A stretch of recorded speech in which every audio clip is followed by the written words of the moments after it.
May I now request, along with the managing committee of Vijayawada, all the past chairmen of Vijayawada branch, our honorable chief guest, Satya Kumar Yadav Garu. I request all the past chairmen to please come on to the dais.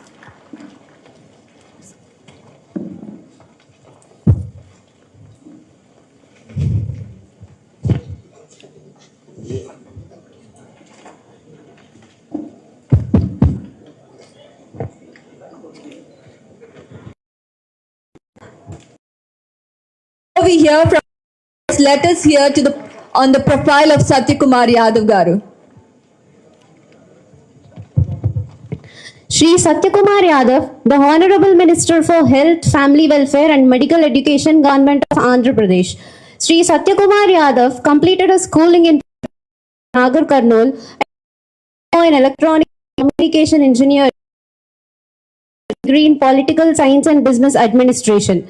His professional journey includes serving as officer on special duty to the Vice President of India in 2017, working closely with the Union Minister for Urban Development from 2014 to 2017, Government of Andhra Pradesh. Shri Satya Kumar Yadav is widely regarded as a self-made leader with strong organizational capabilities and deep commitment to public service. Honor to have your presence. Sir, it's time to listen from you. Let us welcome with a big round of applause, students.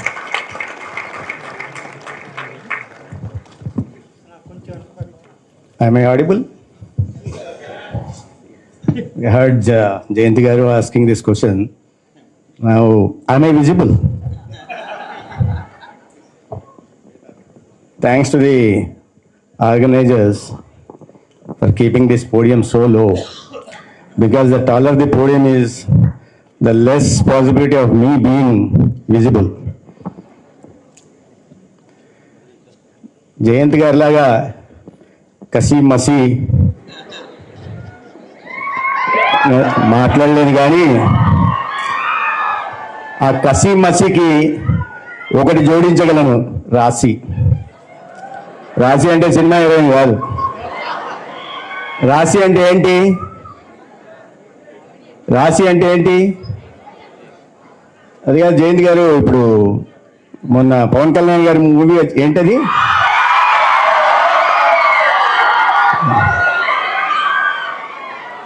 Mahesh Babu గారిది next movie రేపా finals, FIFA finals. ఈ అన్ని విషయాలు బాగా idea ఉంది. రాశి అని తెలుగులో రాశి అంటే తెలియకపోవడమే ఆశ్చర్యంగా ఉంది. రాశి అంటే డబ్బు. సో మీరు కసితో చదివితే మసి కాకుండా ఉంటారు, మసి కాకుండా ఉంటే మంచి రాశి వస్తుంది, అంటే బాగా ఆదాయం వస్తుందని చెప్పే నా ఉద్దేశం. ఎస్ఆర్సి చైర్మన్ సుబ్బారావు గారు, వైస్ చైర్మన్ సునీల్ కుమార్ గారు, ఐసిఐ విజయవాడ బ్రాంచ్ చైర్మన్ మిత్రులు జయంత్ ఉప్పలూరి గారు, సెక్రటరీ పవన్ కుమార్ గారు, సికాసా చైర్మన్ అజయ్ చౌదరి గారు, వైస్ చైర్మన్ నితిన్ గారు, the other dignitaries and students, అందరికీ నమస్కారం. I was just wondering, why was I invited for this program? Because I just heard while introducing me, they said I have an engineering background and a political science background. No, without any accountancy background. I was just inquiring, Jayanti Garu, why did you choose me as a guest for this program? He said he shared something in the same hall. We seems to have attended some program. Then he liked me. That's how he invited me. Without accountancy knowledge, you talk about accountancy, I'm an illiterate. But it gives me immense pleasure to stand before all the students, the intelligent students, rather I would say the brightest financial minds of the country. Here, I'm not seeing only the students, those who are preparing for the CA, but also I'm seeing the future auditors of India's growth story, the future advisors of India's businesses, the future architects of India's growth, India's economic integrity. ఇంతమందిని విద్యార్థులను ఇక్కడ చూస్తుంటే ఆనందంగా ఉంది. నాకు తెలిసినంతవరకు chartered accountant ఏంటంటే నాది +2 అయిపోయిన తర్వాత నేను +2 MBPC చదివాను కర్ణాటకలో. హాలిడేస్కి my sister used to be, of course is no more, she passed away. My sister used to be a bank officer. హాలిడేస్కి వెళ్తే ఆయన చెప్పింది, ఎందుకు రా ఇంట్లో ఖాళీగా ఉంటావు, నా క్లాస్మేట్ ఒక ఆయన చార్టెడ్ అకౌంటెంట్ ఉన్నాడు, ఆయన దగ్గరికి వెళ్ళి కాస్త ఇంటర్న్షిప్ లాగా చేయని. నేనేదో MBPC చదివాను, ఇక్కడ వచ్చి చార్టెడ్ సరే వెళ్ళాను. అక్క వెళ్ళ సిస్టర్ కాదని లేను, చార్టెడ్ అకౌంటెంట్ దగ్గరికి వెళ్ళా బెంగళూరులో. ఆయన స్టాక్ బ్రోకర్. ఉదయం లేస్తూనే నాకు ఆ ఫైనాన్షియల్ ఎక్స్ప్రెస్ పేపర్ ఇచ్చేవాడు, దాంట్లో షేర్స్ ఏమున్నాయి దాన్ని హైలైట్ చేయమనేవాడు. ఆయన స్కూటర్ మీద నన్ను కూర్చోపెట్టుకునేవాడు, స్టాక్ ఎక్స్చేంజ్ తీసుకెళ్ళేవాడు. తీసుకెళ్ళి నాకు చార్టెడ్ అకౌంటెంట్స్ అంటే చాలా ఒక ఇది ఉండేది. చార్టెడ్ అకౌంటెంట్స్ అంటే the build money, the create wealth అనే దీంట్లో ఉండేవాడిని. అక్కడికి వెళ్ళిన తర్వాత ఆయన స్టాక్ ఎక్స్చేంజ్లో అక్కడికి వెళ్ళిన తర్వాత అందరూ చాలా గుంపు ఉండేవాళ్ళు. అక్కడికి వెళ్ళి ఇవో చేయాలని మాట్లాడేవాడు. ఇంకో అరుస్తుంటాడు, అందరూ అరుస్తుంటారు హాల్లో గట్టిగట్టిగా. స్టాక్ ఎక్స్చేంజ్ అలా ఉండేది అప్పుడు, చేపల మార్కెట్ ఎలా ఉండేదో అలాగ ఉండేది. ఈ చదువుకున్న చార్టెడ్ అకౌంటెంట్స్ అంతా వాటి వల్ల మాట్లాడుతుంటే నేను ఆశ్చర్యపోయేవాడిని. ఇదేంటి CA చదివితే ఇలా చేపల మార్కెట్లో లాగా షేర్స్ గురించి గట్టిగా అరుస్తూ ఉండాలా అనేది ఉండిపోయింది. నాకు అదే మిగిలిపోయింది. కానీ తర్వాత చూస్తున్న చార్టెడ్ అకౌంటెంట్స్ అంటే ఇవాళ they are building the nation. ఆ అభిప్రాయం నాకు చార్టెడ్ అకౌంటెంట్, బహుశా దాని వైపు నేను పోలేకపోయాను. పోయినా కూడా బహుశా చెప్పుకోవడానికి నాకు స్టోరీలు ఉండేవి. జయంతి గారికి ఒక స్టోరీ ఉండింది, సుబ్బారావు గారికి స్టోరీ ఉండింది. నాకు దురదృష్టవశాత్తు ఏ అమ్మాయి కూడా CA చదవమని చెప్పలేదు, కాబట్టి అటువైపు వెళ్ళే అవకాశమే లేదు. అటువైపు వెళ్ళే అవకాశం లేకుండా నేను ఇప్పుడు వస్తూ పిలిచారు కదా, ఏం మాట్లాడాలన్నారంటే ఇనాగరల్ సెషన్ అండి, ఏదో ఒకటి మాట్లాడాలి, వీలైతే ఆర్టిఫిషియల్ ఇంటెలిజెన్స్ ఇన్ అకౌంటెన్సీ అని మాట్లాడితే బాగుండు అని. చాలా సంవత్సరాల క్రితం మేము ఏదైనా రీసెర్చ్ చేయాలంటే when there was no internet, we used to go to library, sit for hours together, days together at times. Then we do some research, take out అక్కడ చదివి ఇక్కడ తీసి దీన్ని తీసి ఒక నోట్స్ తయారు చేసుకునే పరిస్థితి ఉండేది. తర్వాత with advent of internet things have changed to some extent. తర్వాత ఇంటర్నెట్ నుంచి రాసుకోవడం మొదలు పెట్టాం. తర్వాత కొత్త ప్రాసెసర్లు వచ్చిన తర్వాత, ఇంటర్నెట్ తర్వాత కంప్యూటర్ స్పీడ్ పెరిగిన తర్వాత కట్ అండ్ పేస్ట్ చేయడం మొదలు పెట్టాం. ఇప్పుడు ఆ పరిస్థితి now with advent of artificial machine learning, block chain, data analytics, everything in your hand. అప్పుడు మాకు ఫోన్ కూడా లేదు, దాంట్లో వెళ్ళి ఇక్కడికి వెళ్ళి చదవాల్సిన పని ఉండేది. ఇప్పుడే చెప్పారు ఢిల్లీలో అక్కడ ఉన్నాడు ఇక్కడ ఉన్నాడు అని. మినిస్టర్కి పనిచేసేవాడిని OSDగా. అక్కడికి వెళ్ళినప్పుడు లైబ్రరీలో కూర్చొని తీయాల్సి వచ్చేది. SEZ మీద ఏంటి, ముందు పాలసీ ఏంటి, ఇప్పుడు పాలసీ ఏంటి, అపోజిషన్లో ఉన్నప్పుడు వాళ్ళ స్టాండ్ ఏంది, పొజిషన్లోకి వచ్చిన తర్వాత వాళ్ళ స్టాండ్ ఏంది, రీసెర్చ్ చేసి దాని తర్వాత కన్వీనియంట్గా ఎలా ప్రజెంట్ చేయాలనే విషయాన్ని రీసెర్చ్ చేసేవాళ్ళం. ఇప్పుడు అటువంటి పరిస్థితి లేదు. ఏది కావాలంటే కూడా మీ చేతుల్లోకి వచ్చే పరిస్థితి ఉంది. ప్రధానంగా ఇంతకుముందు చార్టెడ్ అకౌంటెంట్ ఆఫీస్ అంటే నేను చెప్పిన చార్టెడ్ అకౌంటెంట్ ఆఫీస్లో అంతా ఈ లెడ్జర్లు, తర్వాత ఓచర్లు, తర్వాత ఈ ఫైల్స్, ఫోల్డర్లు మొత్తం ఉండేది. ఇవాళ ఏం అవసరం లేదు. ఏ టెక్నాలజీ వచ్చిన తర్వాత ఒక కంప్యూటర్ మీద కూర్చుంటే ప్రపంచంలో ఏది కావాలంటే అది చేయొచ్చు. మీరు ఏ క్యాలిక్యులేషన్ చేయాలంటే చేయొచ్చు, ఏ ట్యాక్సేషన్ ఏ రకంగా చేయాలో చేయొచ్చు, ఏ సెక్షన్ చూడొచ్చు, ఏ చాప్టర్ కావాలో చూడొచ్చు. ఇవన్నీ కూడా ఇవాళ మన టెక్నాలజీ మన సౌకర్యవంతమైన చదువుకోవడానికి, అదేవిధంగా సౌకర్యవంతంగా ఉండడానికి కూడా అవకాశం కలిగించింది. ఆ సందర్భంగా మంచి కార్యక్రమాన్ని అన్విక పేరుతో, అన్విక అంటే ఇప్పుడే అడుగుతున్నా, నాకు కూడా తెలియదు. I should pity for my ignorance my self. నేను అడిగే అన్విక అంటే ఏంటి జయంతి గారు అని. అన్విక అంటే ఆయన కూడా తెలియదు, ఆయన కూడా పక్కన ఉన్నాడు. ఆయన పక్కన అడిగి బీయింగ్ లాయల్ అండ్ హానెస్ట్ అండి అన్నాడు. దట్ మీన్స్ అన్విక అంటే మీరు మీ ప్రొఫెషన్ కి లాయల్ గా, ప్రొఫెషన్ కి హానెస్ట్ గా ఉండాలి, అట్లే మీ క్లయింట్స్ కి కూడా మీరు హానెస్ట్ గా ఉండాలనే ఉద్దేశంతో బహుశా అన్విక పెట్టారేమో. ఏదైనప్పటికీ కూడా నేను I should compliment ICI Vijayawada chapter. I was just going through paper ఇచ్చారు ఏంటని చూస్తే దాంట్లో they got best branch award in 2025. I compliment them for not only imparting quality education and also inculcating ethics and values in young minds. And I also like to congratulate Jayant Chaudhary, Ajay Chaudhary, Chairman Sikasa, for imbibing leadership qualities. నేను ఇప్పుడే దీంట్లో చూస్తున్నా దీంట్లో ఏమేమి ఉన్నాయి sessions అని. One of the session is also on leadership qualities. Imbibing leadership qualities. ఎందుకంటే ఈ వయసులో మిగతా విషయాల మీద అవగాహన పెంచుకోవడం ఒకటి, ఆ లీడర్షిప్ క్వాలిటీస్ ని కూడా పెంచుకోవడం ఒకటి. I hope the two day conference and exchange of ideas and new collaborations will give new innovations, and also it will shape your future, and also the cultural programs will rejuvenate you further to focus more on బుట్ట theory. నేను చెప్పదలుచుకోలేదు కానీ it will rejuvenate you to focus more on your curriculum. నేను ICI ఇప్పుడు చూస్తూ ఉంటే దాంట్లో చూపిస్తున్న ICI is also coming with AI enabled syllabus curriculum కూడా తీసుకొచ్చే దిశగా కూడా వేస్తాను. అనేది ఏఐతో ఇవాళ కొన్ని గంటలు, కొన్ని రోజుల పాటు చేసేదాన్ని ఇవాళ కొన్ని నిమిషాల్లో చేయగలుగుతున్నాం. కొన్ని నిమిషాల్లో మీరు ఏం కావాలంటే క్యాలిక్యులేషన్స్, ప్రాసెసింగ్ అంతా చేయడానికి అవకాశం ఉంది. అయితే దీంట్లో సమస్య ఏంటంటే ఏఐని పూర్తిగా నమ్మడానికి ఉందా? ఏఐ వచ్చిన తర్వాత కొంతమందికి అనుమానం కూడా రావచ్చు, AI what if AI replaces me?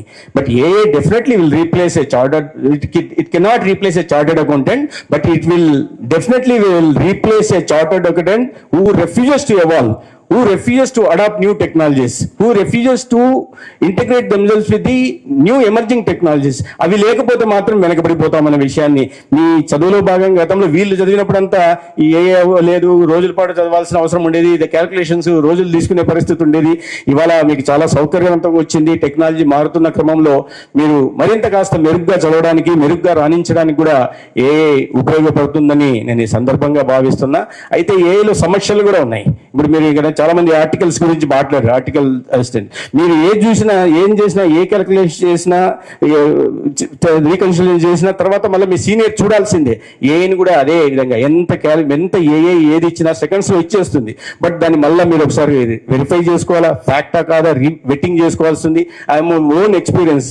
Day before I visited Polavaram. Just before addressing, I had to address a press conference. Addressing then ఒకసారి చూసా డేటా ఏంటి పోలవరం మీద అని. పోలవరం మీద డేటా ఇచ్చింది. ఎంత 2014 నుంచి పోలవరం స్టార్ట్ అయినప్పటి నుంచి ఎంత రిలీజెస్ ఉన్నాయి ఇచ్చింది. నాకు కొద్దిగా ఫేర్ ఐడియా ఉంది. అంత ప్రాంప్ట్ చేసింది, ఇంకా కావాలా నీకు 60 పేజ్ నోట్ చేసి ఇవ్వాలా, అది చేసి ఇవ్వాలని. సరే ఫ్రీగా ఇస్తుంది కదా అని చెప్పి నేను కూడా అడిగాను. అంతా ఇచ్చింది, చాలా వచ్చింది. టోటల్ గా ఇయర్ వైజ్ రిలీజెస్ కూడా ఇచ్చింది గవర్నమెంట్ ఆఫ్ ఇండియా నుంచి.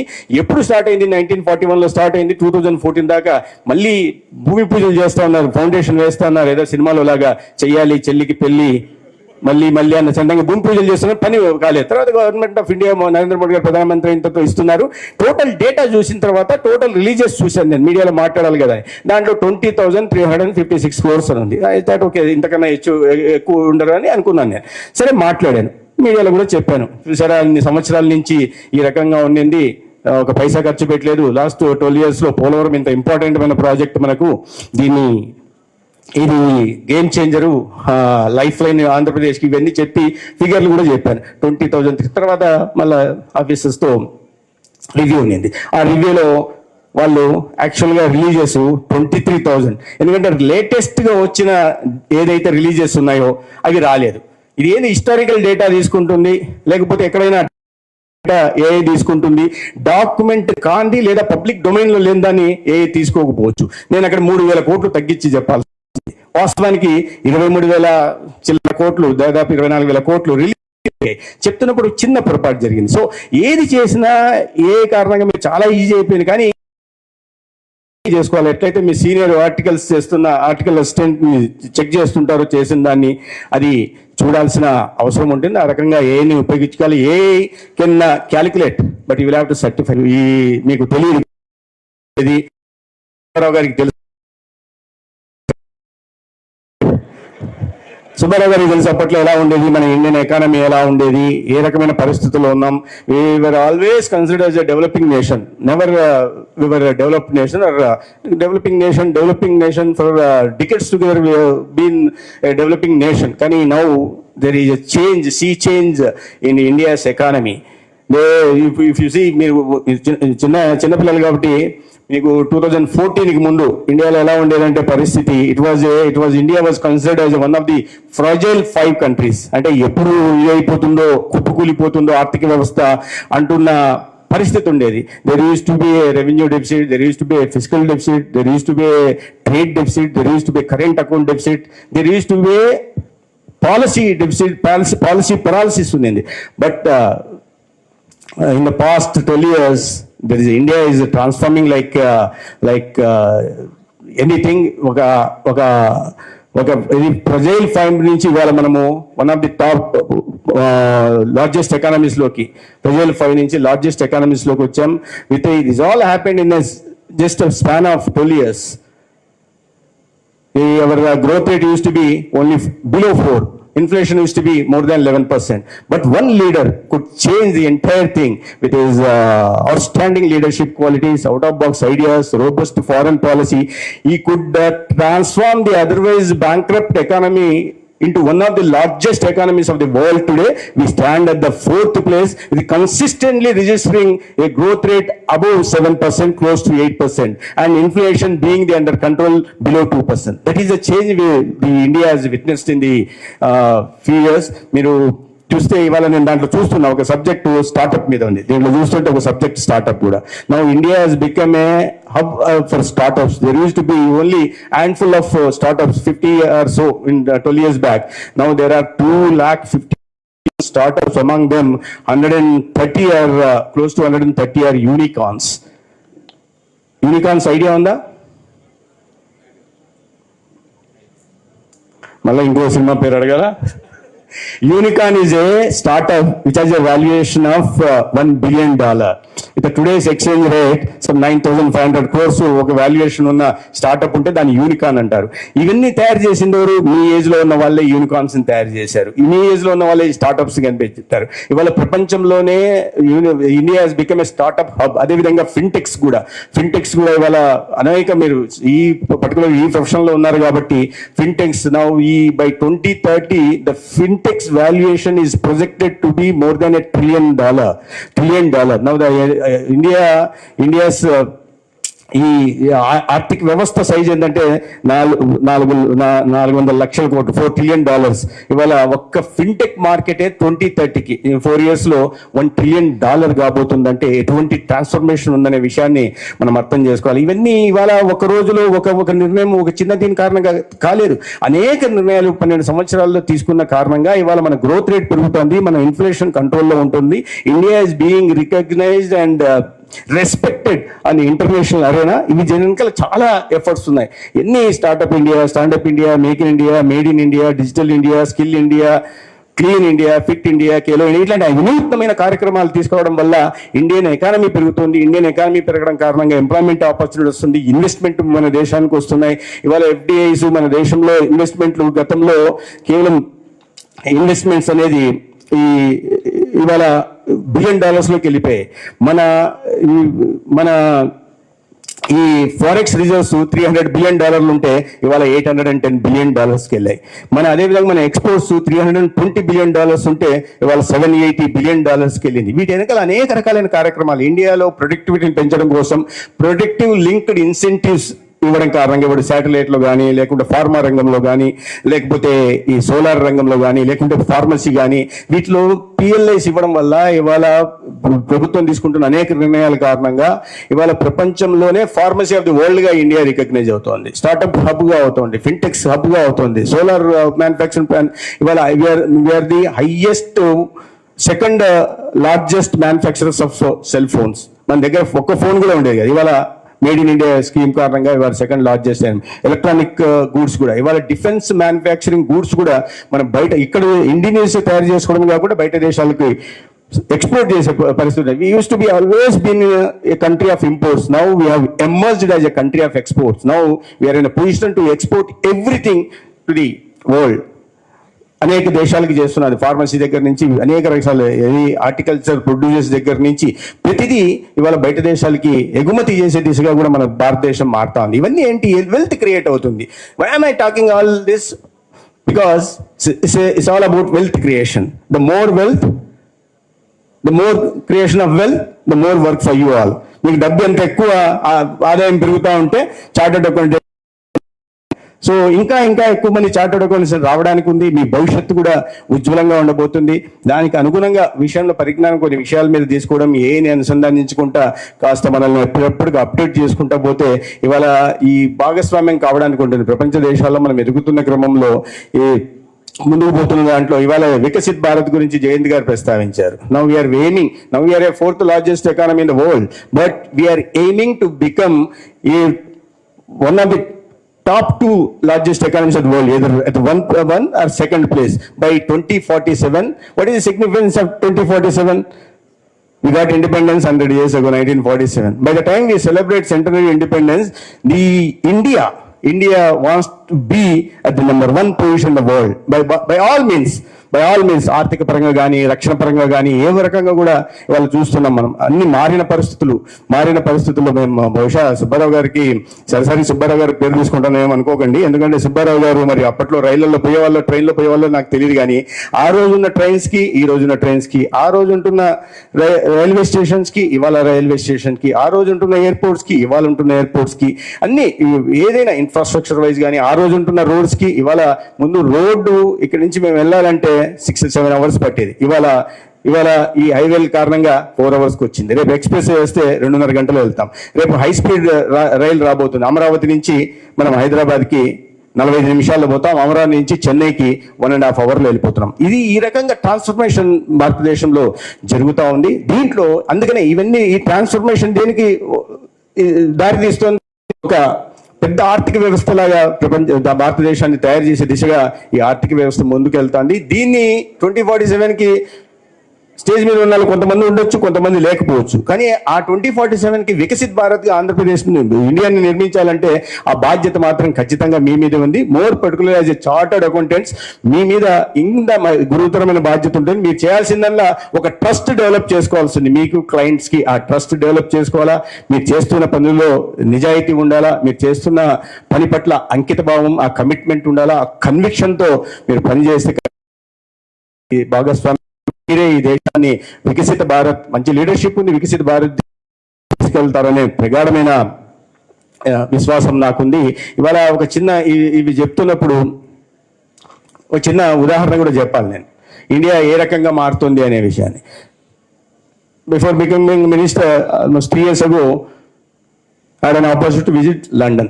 Because my daughter studies there, then along with one of my friend, I got into taxi. I told the taxi driver, take me to Shoreditch Road. Then that guy asked me, do you have postal code? Because with postal code, it can directly take you to the location, exact location. I said, I don't have postal location, but I can give you location. So I opened my Google, then I opened it, I gave it to him, then he saw it, and then he gave it back to me. Then he said, after giving back, he said, man, give me that phone back. I said, why? You wanted to see it? No, I got it, but I want to see your phone. Because when he was giving back my phone, he seems to have pressed that button, screensaver popped up, wherein I am shaking hands with Mr. Modi. Then he said, was that Mr. Modi on your phone? I said, yes. Then give me that phone back. Then my friend గట్టిగా పట్టుకుని నన్ను, అన్నా phone ఇద్దన్నా, వీడేది phone అడుగుతున్నాడు, location చూసేసాడు కదా, phone అడుగుతున్నా అంటే ఏదో phone తీసుకొని పారిపోతే ఎలా అన్నాడు. నేనన్నా ధైర్యంగా ఫోన్ తీసుకొని పారిపోయాడు. 50,000 రూపాయల ఫోను, 20 లక్షల రూపాయల కారు తీసుకొని మనం ఇండియాకి పారిపోదామని ధైర్యంగా ఫోన్ ఇచ్చా. మ్యాన్ చూసి, man you know mister Modi అన్నాడు. ఎస్ అన్న. How do you know him అన్నాడు. How do you know him అంటే then I told him, see and also national secretary of the BJP. So looking at my size, national secretary దేశంలో 10 మంది ఉంటారు బీజేపీలో. నా size చూసి వీడు ఫేకుతున్నాడు, ఈ మోడీ గారిని నేషనల్ సెక్రటరీ అంటున్నాడు అంటాడు అనుకొని నేను belong to that party, I'm worker of BJP అన్న. మళ్ళీ చూసి man you shook his hands of mister Modi అన్నాడు. ఈడేంట్రా యక్ష ప్రశ్నలు వేస్తున్నాడు అని చెప్పి కనిపిస్తుంది కదా ఫోటోలో, యూ కెన్ సీ దట్ అన్న. దెన్ ఈ lean back towards me, stretched his hand and said man give me your hand. మళ్ళీ నా ఫ్రెండ్ మరీ గట్టిగా చేయబట్టుకున్నాడు. ఈడేంటన్నా చాలా తేడాగా ఉన్నాడు, ఇప్పటిదాకా ఫోన్ అడిగాడు, ఇప్పుడేమో చెయ్యి అడుగుతున్నాడు అని. అరే ఫోనే తీసుకొని ఇవ్వద్దన్నా అన్నాడు. అరే ఫోనే తీసుకొని పారిపోలేదు కదా ప్రసాద్, చెయ్యి ఏమవుతుంది, చెయ్యి మాత్రం లాక్కెళ్ళిపోతాడా, చేతిలో ఉంగరాలు గింగరాలు కూడా నాకు ఏమీ లేవు అని ధైర్యంగా చెయ్యి ఇచ్చా. చెయ్యి ఇస్తే వాడు చెయ్యి పట్టుకొని చేసి man you shook the hands of mister Modi, let me Sheikh your hands, let me have the pleasure of shaking the hands of mister Modi అన్నాడు. And goosebumps. Not as a party worker, but as a citizen of India, someone who is praising your prime minister, I had goosebumps. But more particularly, had those words, ఆ మాట ఎవరో సుబ్బారావు గారు లేదా జయంతి గారు ఈ దేశంలో చూస్తున్నారు కాబట్టి వీళ్ళు చెప్పారు, అరే ఈ ట్రాన్స్ఫర్మేషన్ ఇలా ఉంది, ఇంతవరకు ట్యాక్సేషన్ ఏది, ట్యాక్స్ రేట్లో వెల్త్ ఎలా క్రియేట్ అవుతుంది, ఎలాగా జిఎస్టీ రిఫార్మ్స్ వచ్చాయి, ఏ రకంగా ఇవాళ 1,65,00,000 మంది జిఎస్టీ కారణంగా దాదాపు 1,80,000 కోట్ల వెల్త్ ఎవ్రీ మంత్ క్రియేట్ అవుతోంది. ఆ వెల్త్ ని ఏ రకంగా ఇన్ఫ్రాస్ట్రక్చర్ మీద ఖర్చు పెడుతున్నారు, ఆ వెల్త్ ని ఏ రకంగా పావర్టీని బయటికి తీసుకురావడానికి ప్రయత్నం చేస్తున్నారు. దాని కారణంగా ఈ 12 years లో 25 crore people have come out of poverty evaluation. I am not saying this, IMF has said that. ఇండియాలో 25 కోట్ల మంది పావర్టీ నుంచి బయటకు వచ్చేసారు. సోషల్ సెక్యూరిటీ కవరేజ్ ఓన్లీ 19% ఉండేది, ఇవాళ అది 65% పోయింది. ఇవన్నీ అవగాహన ఉంది కాబట్టి సుబ్బారావు గారు అన్నారో లేదా సునీల్ గారు అన్నారో లేదా యంగ్స్టర్ అజయ్ చౌదరి అన్నాడు అనుకుంటే సరే నా పెద్ద ఆశ్చర్యపోయేవాని కాదు. లేదా ఈ దేశంలో ఉంటున్న ఇతర పార్టీలకు సంబంధించిన వాళ్ళు ఐడియాలజికలీ మాతో డిఫర్ అయ్యే పార్టీలు ఎవరన్నా అంటే కూడా నాకు పెద్దగా ఆశ్చర్యమేవారు. లేదా మనతో ఫ్రెండ్లీ బయలాటరల్ రిలేషన్షిప్ ఉంటున్న సింగపూర్ ఇంకో దేశం వాడు సిటిజన్ చెప్పినా కూడా పెద్ద ఆశ్చర్యపడేవాడిని. కానీ మనల్ని 300 సంవత్సరాల పాటు పాలించి మన దేశంలో ఉన్నదాన్ని ప్రతిదాన్ని బానిక మనస్తత్వాన్ని జొప్పించి అంటే లేరు కానీ వాళ్ళని చెప్పి ప్రపంచవ్యాప్తంగా ప్రచారం చేసిన బ్రిటిష్ సామ్రాజ్యానికి సంబంధించిన పౌరుడు ఇవాళ నీ దేశ ప్రధాని ప్రపంచ నాయకుడు అంటున్నాడంటే గూస్ బంప్స్ రాకుండా ఎలా ఉంటాయి. దాంతో నాకు అంటే ఇది ఇవాళ ప్రపంచవ్యాప్తంగా అట్లా డెమాన్స్ట్రేషన్ ఆఫ్ లీడర్షిప్ అనేది ఏ రకంగా ఉండే విషయం మనం అర్థం చేసుకోవాల్సింది. ఇవాళ అనేక రకాలన్నీ మాట్లాడుతుంటాం. అమెరికా ఏం జరుగుతుందో ఈ వోలటైల్ సిచ్యువేషన్ మీకు తెలుసు, రోజు ఏమేమి జరుగుతున్నాయో, ఎక్కడెక్కడ కాన్ఫ్లిక్ట్లు, ఎక్కడెక్కడ క్రైసిస్లు జరుగుతున్నాయో మనం అందరం చూస్తున్నాం. కానీ ఇండియాలో లీడర్షిప్ గురించి నేను ఎందుకు ప్రధానంగా ప్రస్తావిస్తున్నానంటే మీ అందరికి గుర్తుంటుంది ఉక్రెయిన్ రష్యా కాన్ఫ్లిక్ట్ అప్పుడు కాన్ఫ్లిక్ట్ వస్తుంది, నేను యుద్ధం వస్తుంటే అన్ని దేశాలు so called developed nations like US అందరికి అడ్వైజరీ ఇచ్చేసింది వాళ్ళ సిటిజన్స్ కి, అయ్యా ఆ దేశంలో ఉంటున్న 2 దేశాల్లో యుద్ధం జరగబోతోంది, ఆ దేశంలో ఉంటున్న మన దేశానికి సంబంధించిన సిటిజన్స్ అంతా వెనక్కి వచ్చేయండి, ఛార్జీలు పెట్టేసుకుని ఫ్లైట్లు ఎక్కేయండి, ఇండియా బయట యుఎస్కి వచ్చేయండి అని. చైనా కూడా అడ్వైజరీ ఇష్యూ చేసింది. ఇజ్రాయెల్ లాంటి చిన్న దేశం వాళ్ళు చాలా నేషనలిస్టిక్ మిగతా వాళ్ళతో కంపేర్ చేస్తే ఇజ్రాయెల్ కూడా ఇచ్చింది. ఒకే ఒక దేశం అడ్వైజరీ ఇవ్వలేదు, అది ఇండియా. అంటే అక్కడ వాళ్ళు 23,000 మంది స్టూడెంట్స్ ఉన్నారు, అక్కడ వదిలేలా. కానీ ఇండియా అడ్వైజరీ ఇవ్వలేదు. కానీ ఆ 2 దేశాలు పుతిన్కి ఫోన్ చేసి రష్యన్ ప్రెసిడెంట్కి, అదేవిధంగా వ్లాదిమిర్కి ఫోన్ చేసి యుక్రెయిన్కి, అయ్యా నా దేశానికి సంబంధించిన వాళ్ళు 23,000 మంది అక్కడ ఫారిన్ మెడికల్ గ్రాడ్యుయేట్స్ చదువుతున్నారు మీ దేశంలో, మీరు ఇద్దరు యుద్ధం 6 గంటల పాటు ఆపండి అని యుద్ధం ఆపేలాగా చేసి మన దేశం నుంచి విమానాలు పంపించి 23,000 మందిని మంత్రులను పంపించి వాళ్ళందరినీ తీసుకొచ్చి క్షేమంగా సురక్షితంగా ఇంటికి చేర్చిన నాయకత్వం ఇవాళ మన దేశంలో ఉంది. మిగతా దేశాలు అంతా అప్పుడు బైడెన్ ప్రెసిడెంట్ గా మీరు వచ్చేయండి జింగ్పింగ్ చాలా గొప్ప పెద్ద ఇది మీరు అందరూ వెనక్కి వచ్చేయమన్నాడు. కానీ ఒకే వాళ్ళని తీసుకొచ్చింది. అటువంటి లీడర్షిప్ మనకి ఇవాళ దేశంలో ఉంది. రాష్ట్రంలో కూడా మంచి లీడర్షిప్ ఇవాళ మీరు చూస్తున్నారు. ఇవాళ రాబోయే రోజుల్లో ఏ హెబ్ గా ఆంధ్రప్రదేశ్ కూడా ట్రాన్స్ఫార్మ్ అయ్యే పరిస్థితి ఉంది. తర్వాత క్వాంటమ్ కంప్యూటింగ్ గురించి కూడా మనమే ఫస్ట్ క్వాంటమ్ కంప్యూటర్ మన దగ్గర వచ్చే పరిస్థితి ఉంది. ఈ టెక్నాలజీని, అవకాశాన్ని, లీడర్షిప్ క్వాలిటీస్ పెంచే దిశగా తీసుకుంటున్న నిర్ణయాల్ని ఉపయోగించుకొని ఒక బాధ్యతాయుతమైన చార్టర్డ్ పౌరులుగా మాత్రమే కాకుండా మీకు ఇంకోటి ఏంటంటే బాధ్యతాయుతమైన చార్టర్డ్ అకౌంటెంట్స్ కూడా ఉన్నారు. మనం వెల్త్ క్రియేట్ అవుతుంది. ఆ వెల్త్ ని ఏ రకంగా సంరక్షించాలా, ఏ నిజాయితీగా సంరక్షించాలా. మీ దగ్గరకు ఎవరో వస్తారు, ఎక్కడెక్కడ ట్యాక్స్ ఎగ్గొట్టాలని చూస్తుంటాం. సహజంగా నేను కూడా చెప్తాను, ట్యాక్స్ తగ్గేటట్టు చూడండి అని చెప్తాను. వాస్తవాలు చెప్పండి. లాగా ఏదైనా ఎనీథింగ్ కెన్ బి డన్ అని చెప్పండి. విత్ పర్ఫెక్ట్ ఇంగ్లీష్, పర్ఫెక్ట్ ఇది ఎవ్రీథింగ్ ఏలో అడిగారు అనుకోండి, అన్ని పర్ఫెక్ట్ ఇంగ్లీష్ చూసి ఆ ఇంగ్లీష్ చూసి మనకు అనిపిస్తుంది సరే ఇది కరెక్ట్, చాలా కరెక్ట్ ఉందని. కాదు, దాంట్లో చాలా తప్పులు ఉంటాయి. కానీ మీకు సొంత ఇది ఉండాలి. అందుకే నేను చెప్పింది can assist you but you will have to lead. ఆ రకంగా లీడర్షిప్ క్వాలిటీస్ కూడా పెంపొందించుకోవాల్సిందిగా నేను కోరుకుంటున్నా. ప్రధానంగా ఆంధ్రప్రదేశ్, మనమంతా ఆంధ్రప్రదేశ్ వాళ్ళం కాబట్టి ఆంధ్రప్రదేశ్లో కూడా వికసిత భారత్ అని ఏ రకంగా ఒక టార్గెట్ను మన ప్రైమ్ మినిస్టర్ పెట్టాడో, ఆంధ్రప్రదేశ్లో కూడా మన ముఖ్యమంత్రి చంద్రబాబు నాయుడు గారు కూడా స్వర్ణాంధ్ర అని పెట్టారు. Swarnandhra building A Andhra Pradesh, A healthy, wealthy and happy Andhra Pradesh. Health చాలా చాలా ముఖ్యమైనది. Because there is a integral relationship between the health of an individual or economic development of any family or society, for the state or for the nation for that matter. కానీ health కి చాలా ఉండాలి. ఆ wealth తర్వాత ఇచ్చేది ఏంటి? First health ఇచ్చారు. Healthy, wealthy and happy. Wealth బాగుంటే హ్యాపీగా ఉంటారు అనేది ఉద్దేశం. అందుకని హెల్దీగా తీసుకునే బాధ్యత మేము తీసుకుంటాం ప్రభుత్వం తరఫున. బాగా స్టేట్ ని వెల్దీగా ఉంచే బాధ్యత ప్రభుత్వం చేస్తున్న వాటికి మీరు చార్టర్డ్ అకౌంటెంట్ గా, రాబోయే బడ్డింగ్ ఎమర్జింగ్ చార్టర్డ్ అకౌంటెంట్స్ గా మీరు బాధ్యత తీసుకోవాలా. మీరు మా ప్రభుత్వము ఈ ప్రొఫెషనల్స్ సరైన వాళ్ళ పనుల్ని భాగస్వామ్యంతో నిర్వహిస్తే ఖచ్చితంగా ఒక స్వర్ణాంధ్ర నిర్మించగలం, ఒక వికసిత ఆంధ్రప్రదేశ్ కూడా నిర్మించగలమనే విశ్వాసం నాకుంది. మీరు చార్టర్డ్ అకౌంటెంట్స్ అంటే అంత చార్టర్డ్ అకౌంటెంట్స్ ఉంటారేమో అనుకున్నా, అంటే పెద్ద పెద్ద వాళ్ళు ఉంటారేమో అనుకున్నా. నాకు ఇది కూడా తెలియదు. ఇక్కడికి డ్రెస్ కోడ్ ఉంటుంది, లేకపోతే కూడా కొన్ని ఉన్నాయి. ఆ విషయాలు పంచుకునే అవకాశం కలిగించినందుకు నేను విజయవాడ బ్రాంచ్ చైర్మన్ ఉన్నప్పటికీ నెక్స్ట్ ప్రీ షెడ్యూల్ ప్రోగ్రామ్ ఇంకో ఉన్నాయి. ఇంకా మీలో చాలా డిసిప్లిన్డ్ ఉన్నారు. మీరు ఇంత డిసిప్లిన్ మనకి ఆటోమేటిక్గా డిసిప్లిన్ కమ్స్ విత్ ఏజ్. మీరు ఏజ్ పెరిగే కొద్దీ డిసిప్లిన్ వస్తుంది. కానీ ఎందుకంటే మీ మీద చాలా నమ్మకంతో మీ తల్లిదండ్రులు కానీ, మీకు టీచర్ కానీ, but your system is altogether different. ICA ఇది ఇంతకుముందు ఏదో ఉండేది గ్రూప్ అలా. ఇప్పుడు నాకైతే వాటి గురించి పెద్దగా ఐడియా లేదు. నాకు మీద అవగాహన లేదని కూడా, అది కనీసం చూడడానికి కూడా సమయం కూడా దొరకలేదు. కాబట్టి మీరు ఆ టీచర్లకి, అధ్యాపకులకు కూడా మీ మీద నమ్మకంతో ఉన్నారు. కాబట్టి ఆ దిశగా మీ ఒక బాధ్యతాయుతమైన సిటిజన్స్ లాగా, బాధ్యతాయుతమైన చార్టర్డ్ అకౌంటెంట్స్ గా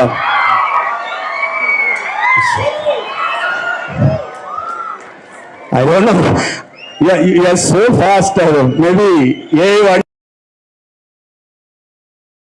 same photo I was talking about. కానీ ఇంకో చిన్న ఇది కూడా ఉంది. నేను వస్తూనే నా ఫోటో ముందు ఇది వేశారు, అది స్క్రీన్ మీద. దీంట్లో కూడా ఒక ఫోటో పెట్టారు నాది.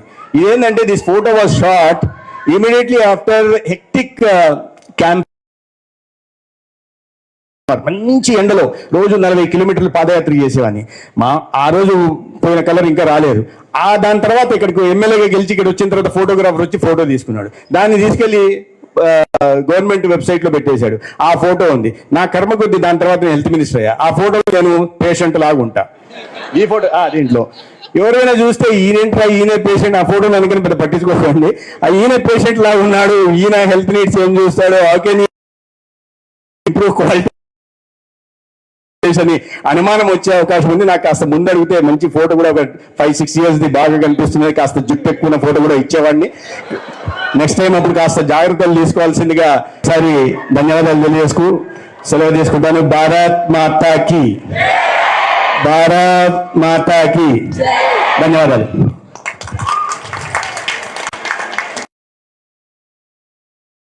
For your inspiring words. We are truly honored by your presence at Anvika and taking the time for our CA students. You made this mega concert even more special.